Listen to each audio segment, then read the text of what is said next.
ഈ ദിവസത്തെ ഏറ്റവും വലിയ വാർത്തയുടെ സമയത്തിലേക്ക് പോകാം, ദ ബിഗ്ഗസ്റ്റിലേക്ക്. അപ്പോൾ ഇന്നത്തെ വലിയ വാർത്ത എന്താ ചോദിച്ചാലേ, നമ്മുടെയൊക്കെ ജീവൻ രക്ഷിക്കാൻ നെട്ടോട്ടം ഓടുന്ന ആംബുലൻസ് ആണ് 108 ആംബുലൻസുകൾ അല്ലെ. ഈ 108 ആംബുലൻസുകളുടെ അവസ്ഥ തന്നെ അപകടം വിളിച്ചു വരുത്തും എന്ന് വിചാരിച്ചാൽ എന്താകും അവസ്ഥ അല്ലെ. തിരുവനന്തപുരത്ത് സർവീസ് നടത്തുന്ന 108 ആംബുലൻസുകളിൽ അടുത്തിടെ ടെസ്റ്റ് കഴിഞ്ഞിറങ്ങിയവയ്ക്ക് പോലും നല്ല ടയറുകളില്ല. ആകെയുള്ള 29 ആംബുലൻസുകളിൽ 25ലും AC പ്രവർത്തിക്കുന്നില്ല. ഓക്സിജൻ സിലിണ്ടറുകൾ തുരുമ്പെടുത്തിരിക്കുകയാണ്. എല്ലാം പോട്ടേന്ന് വയ്ക്കാം, അണുനശീകരണം പോലും സമയത്ത് നടത്തുന്നില്ലെന്നേ തെളിവുകൾ സഹിതം ന്യൂസ് മലയാളം പുറത്തുവിടുന്നു. കാര്യങ്ങൾ ഇவ்விധമാണെങ്കിലും വാഹനങ്ങളുടെ കാര്യത്തിൽ വീഴ്ച വരുത്താറില്ലെന്നാണ് ആംബുലൻസിന്റെ നടത്തിപ്പ് ചുമതലയുള്ള GVK EMRI ഗ്രീൻ ഹെൽത്ത് സർവീസിന്റെ വിശദീകരണം. യാഥാർത്ഥ്യം എന്തെന്ന് കണ്ടുതന്നെ അറിയൂ നിങ്ങൾ. കാണാം ന്യൂസ് മലയാളം ദ ബിഗ്ഗസ്റ്റ്.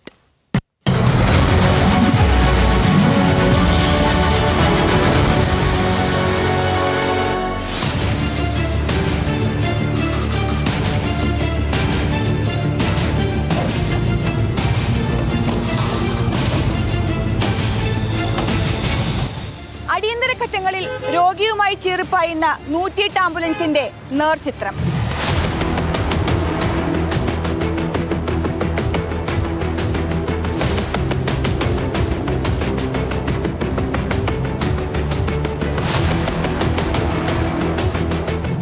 രോഗിക്ക് ഓക്സിജൻ നൽകണമെങ്കിൽ ഇതാണ് അവസ്ഥ.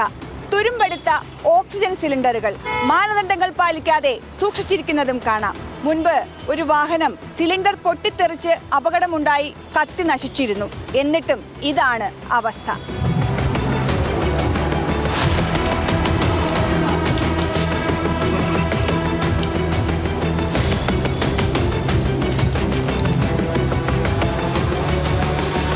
ഈ അടുത്ത ദിവസങ്ങളിൽ ടെസ്റ്റ് കഴിഞ്ഞിറക്കിയ വാഹനത്തിന്റെ ദൃശ്യമാണിത്. വാഹനത്തിന്റെ അടിയിൽ വെള്ളം വീണാൽ അത് വാഹനത്തിനുള്ളിലേക്ക് കയറും.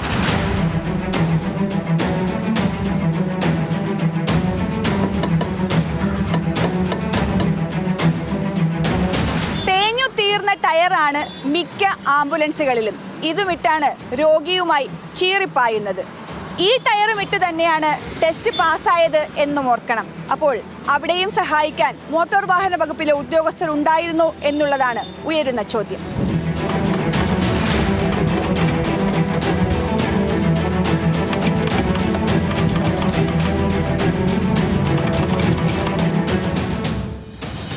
അപകടത്തിൽപ്പെട്ടവരെ എടുത്തു കഴിഞ്ഞ ശേഷവും ഗുരുതര രോഗങ്ങളുള്ളവരെ ആശുപത്രിയിൽ എത്തിച്ചു കഴിഞ്ഞ ശേഷവും വാഹനം സ്ഥിരമായി അണുനശീകരണം നടത്താറില്ല. പകരം ഡെറ്റോൾ സ്പ്രേ ചെയ്താൽ മതിയെന്നാണ് കൊടുത്തിരിക്കുന്ന നിർദ്ദേശം. ഏതെങ്കിലും ജീവനക്കാർക്ക് രക്തക്കറ കഴുകിക്കളയണമെന്ന് തോന്നിയാൽ അത് ഉണങ്ങാനും എടുക്കും മണിക്കൂറുകൾ. ഈ വെള്ളത്തിൽ തന്നെ അടുത്ത രോഗിയെ എടുക്കേണ്ടിയും വരും. ഇതിൽ തീരുന്നില്ല 108 ആംബുലൻസുകളുടെ ദുരവസ്ഥ. 108 ആംബുലൻസ് വിളിക്കുന്ന ഒരു രോഗിക്ക് സ്വകാര്യ ആശുപത്രിയിൽ പോകണമെങ്കിൽ കോൾ സെന്ററിൽ നിന്ന് പ്രത്യേക അനുമതി വാങ്ങണം. അനുമതി വാങ്ങുന്ന പ്രക്രിയയ്ക്ക് 15 മിനിറ്റ് വരെ കാലതാമസമുണ്ട്. രോഗി ആവശ്യപ്പെടുമ്പോൾ പോലും അതിന് കൃത്യമായി പ്രതികരിക്കാതെ ഫോൺ കട്ട് ചെയ്യാറുമുണ്ട്.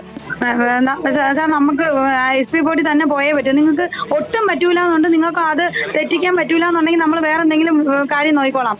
അല്ല മാഡം, ഈ എമർജൻസി കേസാണെങ്കിൽ 30 കിലോമീറ്ററിൽ കൂടുതലുള്ള പ്രൈവറ്റ് ഹോസ്പിറ്റലിൽ ഇവിടെ നിന്ന് വിടാൻ പാടില്ലെന്ന് റൂൾ. 40 ഇല്ല സാർ. സാറൊന്ന് മനസ്സിലാക്ക് പ്ലീസ്. ഹസ്ബൻഡും വൈഫും ആണുള്ളത്. ആ കൊച്ചു പ്രഗ്നന്റ് ആണ്. ആ കൊച്ചിന് ഈ കിടന്ന് 100 ഓട്ടം ഓടാൻ പറ്റൂല. പ്രഗ്നന്റ് ആണ്, സത്യമാണ് പറയുന്നത്. അപ്പൊ ഈ പ്രഗ്നന്റ് ആയിട്ടുള്ളൊരു കൊച്ചിന് നമുക്ക് മാഡം അതല്ലേ മാഡം ഞാനും പറയുന്നത്. സാർ ഒന്ന് പറയൂ പ്ലീസ്. നമ്മളൊന്ന് കൊണ്ടുപോയിക്കോട്ടെ. Hello hello. അടിയന്തര സാഹചര്യത്തിൽ ഉപയോഗിക്കേണ്ട 108 ആംബുലൻസുകൾ പലപ്പോഴും ദുരുപയോഗം ചെയ്യുന്നതായും തെളിവുകളുണ്ട്. ഒരു ആശുപത്രിയിൽ കിടക്കയില്ലെങ്കിൽ രോഗിയെ നേരെ മെഡിക്കൽ കോളേജ് ആശുപത്രിയിലേക്ക് റഫർ ചെയ്യും. കയറ്റിവിടുന്നത് 108 ആംബുലൻസിൽ. അങ്ങനെ എത്തിക്കുന്ന രോഗികൾക്ക് ഒരു ഗുരുതരാവസ്ഥയും ഇല്ല എന്ന് കണ്ടെത്തി മെഡിക്കൽ കോളേജ് ആശുപത്രിയിൽ നിന്ന് തിരിച്ചയച്ച സംഭവങ്ങളുമുണ്ട്. ഗുരുതരാവസ്ഥയിൽ ഒരു ആശുപത്രിയിൽ നിന്ന് മെഡിക്കൽ കോളേജിലേക്ക് കയറ്റിവിട്ട രോഗി തനിയെ ഇറങ്ങി ഓട്ടോയിൽ കയറിപ്പോകുന്ന ദൃശ്യങ്ങൾ കാണുക.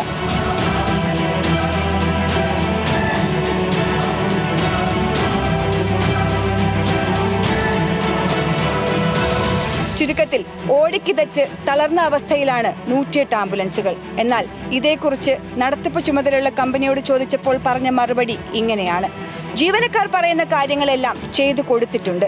തേഞ്ഞു തീർന്ന ടയറിനെ കുറിച്ചോ തുരുമ്പെടുത്ത ഓക്സിജൻ സിലിണ്ടറിനെ കുറിച്ചോ ഉള്ള പ്രത്യേക വിവരമൊന്നുമില്ല. സ്വകാര്യ ആശുപത്രിയിൽ പോകണമെന്ന് തുടക്കത്തിൽ തന്നെ ആവശ്യപ്പെടുന്നവർക്ക് അതിനുള്ള അനുമതി കൊടുക്കാറുണ്ട്. എന്നാൽ ജീവനക്കാർ ആവശ്യപ്പെട്ടാൽ അത് നൽകില്ല. കാരണം ചില ജീവനക്കാർ സ്വകാര്യ ആശുപത്രിയിൽ നിന്ന് കൈമടക്ക് വാങ്ങുന്നു എന്നുള്ള പരാതികൾ നിലനിൽക്കുന്നുണ്ട്. ടെൻഡർ കാലാവധി കഴിയാറായതിനാൽ പുതിയ വാഹനങ്ങൾ വാങ്ങുമെന്നും കമ്പനി അധികൃതർ പറഞ്ഞു വയ്ക്കുന്നു. അടിയന്തര ഘട്ടങ്ങളിൽ സാധാരണക്കാരന് ഉപയോഗപ്രദമാകുന്ന ഒരു പദ്ധതിയാണ് 108 ആംബുലൻസുകൾ. അതാണ് ഇങ്ങനെ കിതച്ച് വഴിയിൽ നിൽക്കുന്നത്. ആരാണ് ഉത്തരവാദി? PR Praveena, news Malayalam, Thiruvananthapuram.